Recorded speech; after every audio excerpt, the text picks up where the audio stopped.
જય Swaminarayan. Good morning students. આજે આપણે જે ચર્ચા કરવા જઈ રહ્યા છીએ તે એસએસસી બોર્ડની અંદર 4 માર્ક્સનો પ્રશ્ન પૂછાય છે. ધોરણ 9માની અંદર પણ 3 થી 3 માર્ક્સનો ક્વેશ્ચન્સ પૂછાય છે. અગાઉ આપણે નોન વર્બલ સ્ટડીનો એક વિડીયો જોયો. નોન વર્બલ સ્ટડી એટલે મેં તમને કહ્યું હતું કે ભાઈ ડેટા હોય, કોઈ ચેક હોય, કોઈ રિસિપ્ટ હોય, કોઈ રેલવેની ટિકિટ હોય, કોઈ બસ સ્ટેશન બસમાં મુસાફરી કરી હોય એની ટિકિટ હોય, અથવા તો ઇવન કોઈ પણ ડેટા હોય અને ડેટામાંથી તમને ક્વેશ્ચન્સ નીચે પૂછવામાં આવે. આપણે WH ક્વેશ્ચન્સ પણ ચલાવ્યા. એ WH ક્વેશ્ચન્સ એ ખૂબ જ ઇમ્પોર્ટન્ટ થિંગ્સ છે, બહુ જ મહત્ત્વની બાબત છે. પ્રશ્નાર્થ વાક્યો આપણે જે ચલાવ્યા એમાં 2 પ્રકારના, એક ઇન્વર્જન ક્વેશ્ચન્સ અને WH ક્વેશ્ચન્સ. ઇન્વર્જન ક્વેશ્ચન્સ એટલે શું કે જે સહાયકારક ક્રિયાપદથી જ શરૂ થતા હોય. Do, does, did, is, am, are, was, were, have, has, shall, will, should, would, may, might, must, can, could, આવા જે સહાયકારક ક્રિયાપદોથી પ્રશ્નની શરૂઆત થતી હોય તેવા પ્રશ્નોને ઇન્વર્જન ક્વેશ્ચન્સ એટલે કે સહાયકારક ક્રિયાપદથી શરૂ થતા પ્રશ્નાર્થ વાક્યો કહેવાય. અને આવા પ્રશ્નોના જવાબ યસ અથવા નોમાં જ આવે, એટલા માટે આવા પ્રશ્નોને યસ નો ક્વેશ્ચન્સ તરીકે પણ ઓળખવામાં આવે છે. બીજા પ્રશ્નો WH ક્વેશ્ચન શીખવાડ્યા તમને. Who, what, where, when, why, whom, whose, how many, how much, how far, how long, how often, how, આવા બધા જે શબ્દો છે એ પણ તમને શીખવાડે. એનાથી શરૂ થતા પ્રશ્નો હોય તો શાનાથી કયો પ્રશ્ન છે એનો જવાબ શું હોઈ શકે એ જોવાનું. તો મિત્રો, જો તમને આ સ્કિલ તમારામાં આવી જાય કે ભાઈ how to answer the questions, કેવી રીતે પ્રશ્નનો જવાબ આપવો, જો એટલું આવડી જાય ને તો એ આપણે 25 થી 30% પેપર તો એ જ હોય છે, પ્રશ્નનો જવાબ લખવાનો.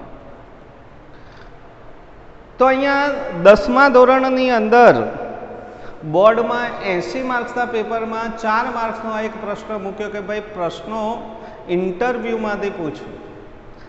અહીંયા તમને એક ઇન્ટરવ્યૂ આપેલું હોય, 2 વ્યક્તિ વચ્ચેનો સંવાદ. ઇન્ટરવ્યૂ કહી શકાય, એને ડાયલોગ પણ કહી શકાય. ક્વેશ્ચન્સ ફ્રોમ ઇન્ટરવ્યૂ કે ક્વેશ્ચન્સ ફ્રોમ ડાયલોગ કે ક્વેશ્ચન્સ ફ્રોમ ડેટા એક જ વસ્તુ છે, પણ અહીંયા સ્પેસિફાઈ ઇન્ટરવ્યૂ આપવામાં આવે છે કે એક વ્યક્તિ, ધારો કે ટીચર અને સ્ટુડન્ટ વચ્ચે ઇન્ટરવ્યૂ હોય, ટીચર સ્ટુડન્ટને પ્રશ્નો પૂછે, સ્ટુડન્ટ એના જવાબો આપે. આને ડાયલોગ પણ કહી શકાય અને ઇન્ટરવ્યૂ પણ કહી શકાય. તો ઇન્ટરવ્યૂમાંથી પ્રશ્નો હોઈ શકે. કોઈ જગ્યાએ કંપનીમાં ઇન્ટરવ્યૂ આપવા માટે ગયા હોય તો એ 2 વચ્ચેનો જે ઇન્ટરવ્યૂ થયો, સાહેબે જે પ્રશ્નો પૂછ્યા હોય તે અને ઇન્ટરવ્યુઅર એ જે જવાબ આપ્યા હોય તે. તો એમાંથી આપણે પ્રશ્નોના જવાબ લખવાના થાય. 4 પ્રશ્નો આપ્યા હોય, 4 પ્રશ્નોના પૂરા વાક્યની અંદર જવાબો આપવાના હોય છે.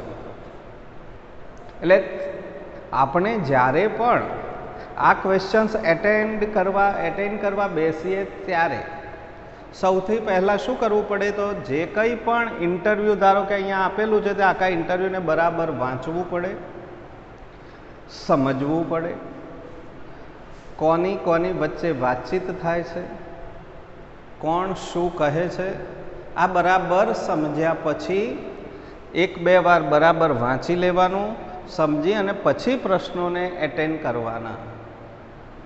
પ્રશ્ન શાનાથી પૂછાયો છે, આનો શું જવાબ હોય પહેલાં વિચાર્યા પછી કયા કાળમાં પ્રશ્ન પૂછ્યો છે એ જ કાળમાં એને જવાબ પણ આપવો પડે.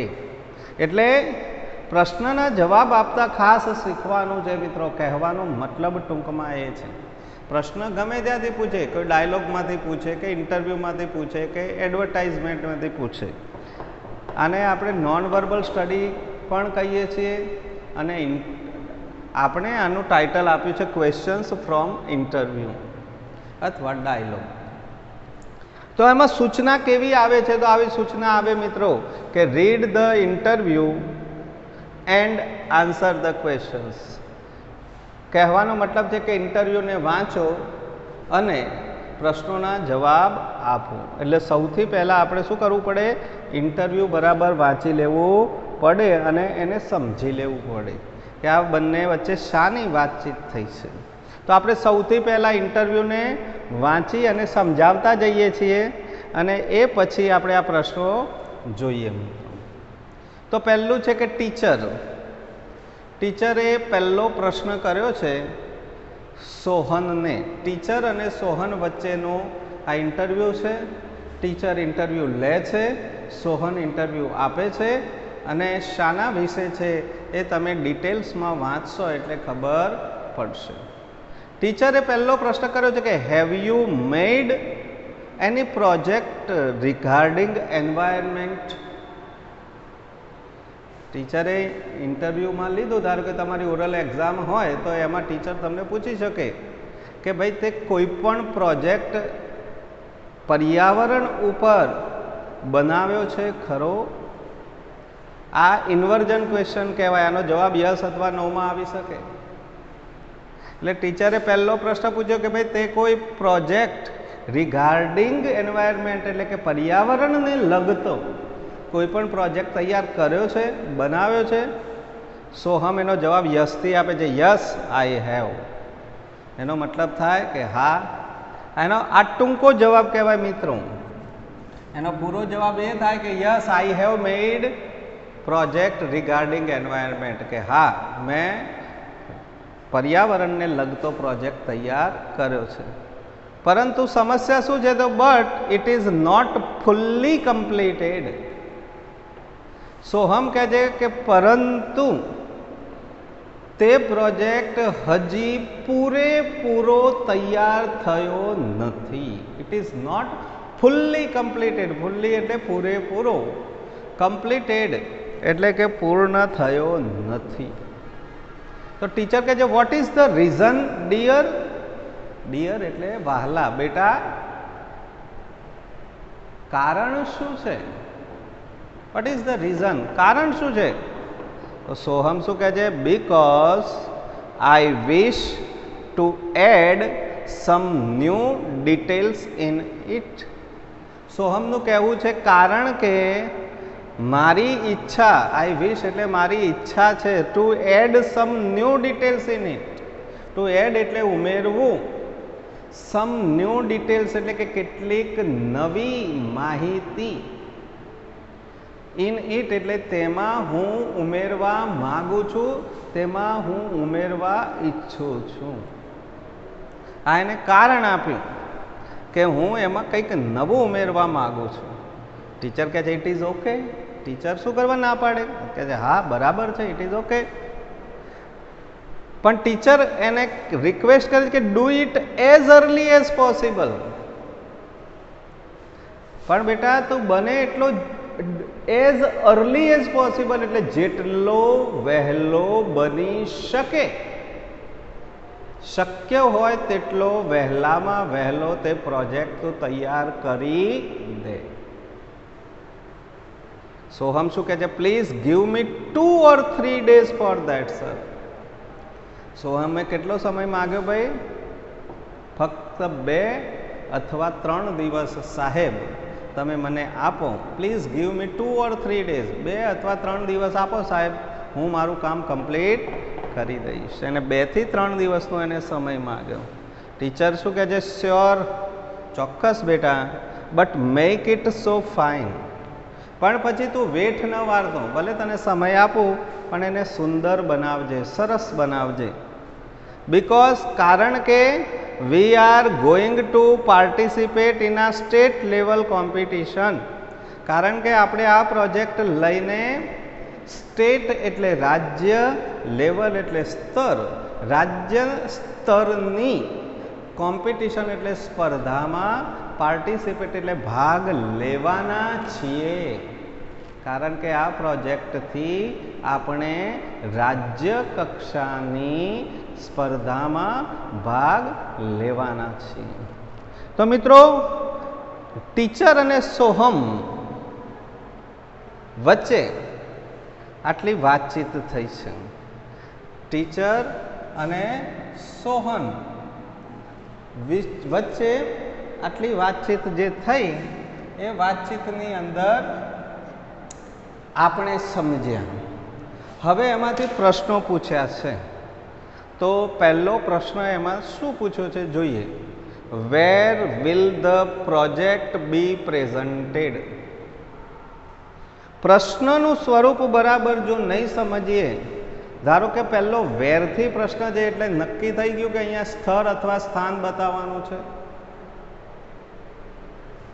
હવે એને પ્રશ્નમાં શું પૂછ્યું છે કે પ્રોજેક્ટ બી પ્રેઝન્ટેડ. પ્રેઝન્ટ શબ્દનો મતલબ ખબર હોવી જોઈએ. અહીંયા પ્રેઝન્ટ એટલે દર્શાવવું, પ્રેઝન્ટ એટલે હાજર કરવું, પ્રેઝન્ટ એટલે બતાવવું, દર્શાવવું.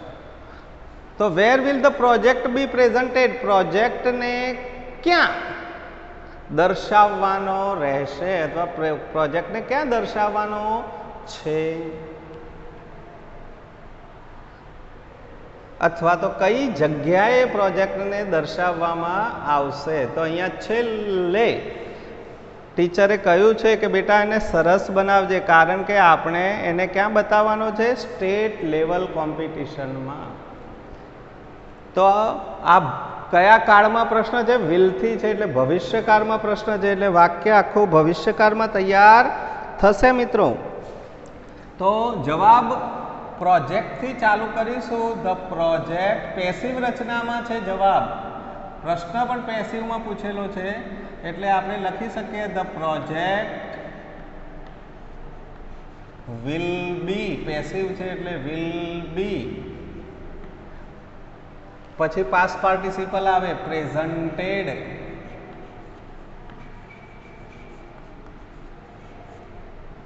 હવે સ્થળનું નામ કઈ જગ્યાએ?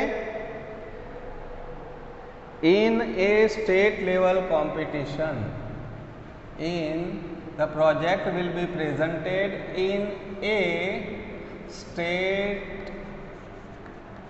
Level competition. ત્યારે આ પૂરો જવાબ COMPETITION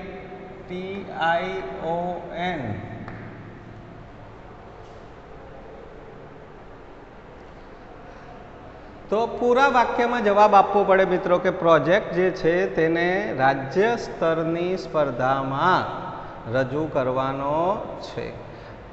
two B going to પણ ભવિષ્યકાળ સૂચવે છે. અહીંયા આર ગોઈંગ ટુ નો મતલબ થાય વિલ જ થાય, શેલ જ થાય. આર ગોઈંગ ટુ એટલે વિલ. વી વિલ પાર્ટિસિપેટ એવું પણ કહી શકાય. બીજો પ્રશ્ન છે કે why did Soham need more time to complete the project? સોહમને પ્રોજેક્ટ કમ્પ્લીટ કરવા માટે શા માટે વધારે સમય જોઈએ છે? નીડ એટલે જરૂર. શા માટે વધારે સમયની જરૂર છે? તો મેં તમને કહ્યું કે એને શું રીઝન આપ્યું? તો ટીચરે પૂછ્યું કે ભાઈ રીઝન શું છે? તો રીઝનમાં કહ્યું કે મારે કંઈક નવું વસ્તુ અંદર ઉમેરવી છે. તો આપણે અહીંયા બીકોઝથી જવાબ લખવાનો થાય, પણ જવાબની શરૂઆત પહેલાં આપણે કર્તાથી કરવી પડે. અહીંયા કર્તા કોણ છે? સોહમ. અને કાળ છે સાદો ભૂતકાળ. એટલે જ્યારે જવાબ આપતા હોય ત્યારે ડીડ નીકળી જાય ને ડીડને બદલે નીડનું નીડેડ એટલે કે V2 થઈ જાય. તો જવાબ આપણે આ રીતે શરૂ કરી શકીએ કે સોહમ સોહન, નોટ સોહમ.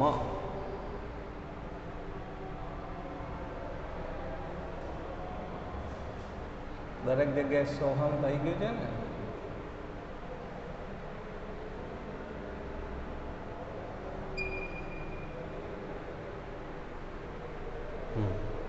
તો સોહન નીડનું થઈ જશે needed.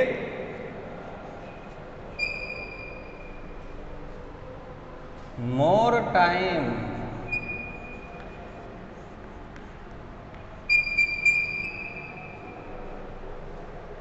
to complete the project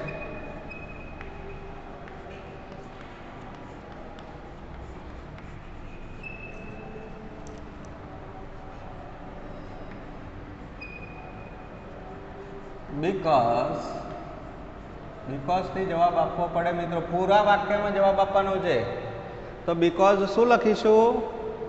because I વિશ છે. હવે અહીંયા તમારે ઇનડાયરેક્ટ કામમાં આવશે. આઈ વિશ છે એટલે ત્યાં આગળ આઈ એટલે તો આપણે પોતે થઈએ, પણ અહીંયા સોહમની વાત છે એટલે સોહમ માટે આઈના બદલે શું થઈ જશે? હી. એટલે બીકોઝ હી વિશ્ડ, વિષ્ણુ વિશ્ડ ભૂતકાળ કરવું પડે. એ શું ઈચ્છે છે? તો હી વિશ્ડ ટુ એડ, કારણ કે તેની ઈચ્છા હતી ઉમેરવાની. શું ઉમેરવાની?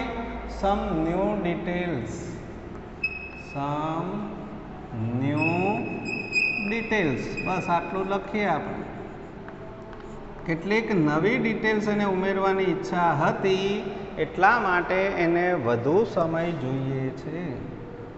તો આપણે કહી શકીએ કે ભાઈ Soham needed more time to complete the project.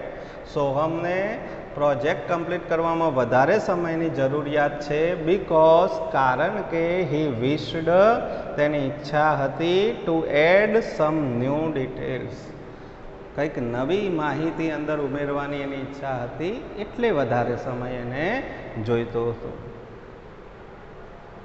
ત્રીજો પ્રશ્ન છે મિત્રો, has Sohan already completed the project? સોહને શું પ્રોજેક્ટ પૂર્ણ કરી દીધો છે? હેઝથી પ્રશ્ન પૂછાય, પૂર્ણ વર્તમાનકાળ એટલે છે શબ્દ બોલવો પડે. શું સોહને પ્રોજેક્ટ પૂરો કરી દીધો છે? તો ભાઈ આપણને કહ્યું છે અહીંયા, તમે વાંચ્યું હોય તો, કે but it is not fully completed. હજી પૂર્ણ થયો નથી. તો આનો જવાબ મેં કહ્યું ને કે ઇન્વર્જન ક્વેશ્ચન કહેવાય. સહાયકારક ક્રિયાપદથી શરૂ થતો હોય તો જવાબ શામાં આવે? યસ અથવા નોમાં. તો અહીંયા જવાબ શામાં આવશે? નોમાં. નો પછી અલ્પવિરામ મૂકવું પડે. નો. Soham has not already completed અથવા Sohan has not completed. already નહીં લખો તો પણ ચાલશે. the project. તો નહીં, સોહને પ્રોજેક્ટ પૂર્ણ કર્યો નથી. આ પૂરા વાક્યમાં જવાબ કહેવાય. નોથી જવાબ આપો એટલે વાક્ય નેગેટિવ બને. યસથી જવાબ હોય એટલે વાક્ય એફિર્મેટિવ કહેતા હકાર બને. એટલે આપણને દરેક કાળની હકાર અને નકાર વાક્ય રચનાઓ તો આવડવી જ જોઈએ. જવાબ લખવા માટે એની જરૂર પડે. એટલે દરેક કાળની વાક્ય રચનાઓ ખાસ તૈયાર કરો મિત્રો. ચોથો પ્રશ્ન છે, how much time did Sohan want to complete the project? સોહનને પ્રોજેક્ટ કમ્પ્લીટ કરતા કેટલો સમય લાગ્યો?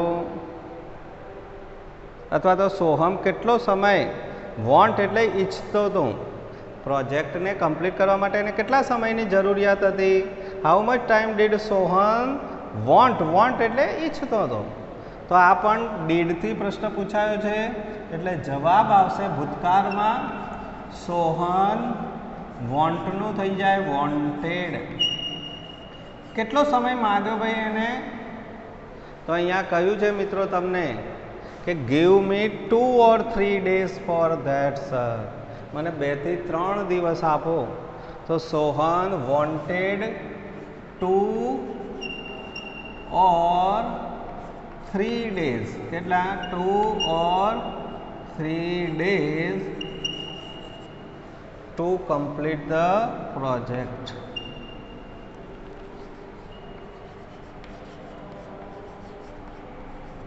તો પ્રોજેક્ટને કમ્પ્લીટ કરવા માટે સોહનને 2 થી 3 દિવસની જરૂરિયાત હતી. હાઉ મચ ટાઈમ એટલે કેટલો સમય. તો મિત્રો પ્રશ્નોના સ્વરૂપો તમને WH ક્વેશ્ચનમાં સમજાવ્યા છે. પ્રશ્ન મેં વારંવાર સમજાવવાનો પ્રયત્ન કર્યો છે. દરેક કાળમાં પણ પ્રશ્નો WH ક્વેશ્ચન્સને અલગથી લઈ તમને સમજાવવાનો પ્રયત્ન કર્યો છે. હુ, વોટ, વેર, વેન શાનાથી પ્રશ્ન પૂછાય છે, જવાબમાં શું માગ્યું કહેવાય. તો બહુ વિચારી અને આ પ્રશ્નોના જો જવાબ આપતા આપણને આવડે તો આપણે એને વ્યવસ્થિત રીતે ક્વેશ્ચન પેપર લખતી વખતે અથવા તો બોર્ડનું પેપર લખતા હોય કે બીજી આપણે સ્કૂલની એક્ઝામ લખતા હોય તો તમને કોઈ તકલીફ પડે નહીં. મિત્રો ચોક્કસ તમને આ વિડીયોની અંદર ખ્યાલ આવ્યો હશે અને તમે સમજી શક્યા હશો કે આપણે પણ આ રીતની પ્રેક્ટિસ કરવી જરૂરી છે. જુદા જુદા ડેટામાંથી પ્રશ્નો અત્યારે તો તમારી પાસે એટલું બધું મટીરિયલ્સ મળે તમને, કોઈ પણ લઈને બેસો ગ્રામરની કે ગ્રામર એન્ડ કમ્પોઝિશન્સની ચોપડી તો એમાં આટલું ઘણું અઢળક મટીરિયલ્સ આપતા હોય છે. જૂના પેપરો તપાસવા જોઈએ ને એમાંથી ડાયલોગમાંથી કે ઇન્ટરવ્યૂમાંથી કેવા કેવા પ્રશ્નો પૂછે છે એની પ્રેક્ટિસ કરવી પડે. તો મિત્ર આવા 4 થી 5 ઇન્ટરવ્યૂ અથવા ડાયલોગ્સ અથવા તો નોન વર્બલ સ્ટડી લઈ અને એમાંથી પ્રશ્નો બનાવી અને તમારે એને વોટ્સઅપ કરવા. એટલે મને એમ લાગે, મને ખબર પડે કે તમે પ્રેક્ટિસ કરો છો, ઘેર તમે તૈયારીઓ કરો છો અને તમને ભણવામાં ઇન્ટરેસ્ટ છે. જો આપણે ખાલી આ વિડીયો જોઈને મૂકી દીધો તો બધી કંઈ ખબર પડશે નહીં. કોઈ પણ વસ્તુ તમારે જ્યારે શીખવી હોય ત્યારે આપણે જાતે જ પ્રયત્ન એમાં કરવા પડે. તમને આ ગાઈડલાઈન એક લિંક આપી, આપણે એવું કહી શકાય કે તમને એક ઉદાહરણ પૂરું પાડ્યું આ બોર્ડમાં સમજાવીને, પણ આવા બીજા 4-5 વસ્તુઓની પ્રેક્ટિસ કરો તો ચોક્કસ તમે આમાં સફળતા મેળવી શકો. તો મિત્રો તમે ચોક્કસ એ પ્રમાણે પ્રેક્ટિસ કરશો તેવી અપેક્ષા સાથે બધા જ વિદ્યાર્થીઓને પ્રેમથી જય સ્વામિનારાયણ.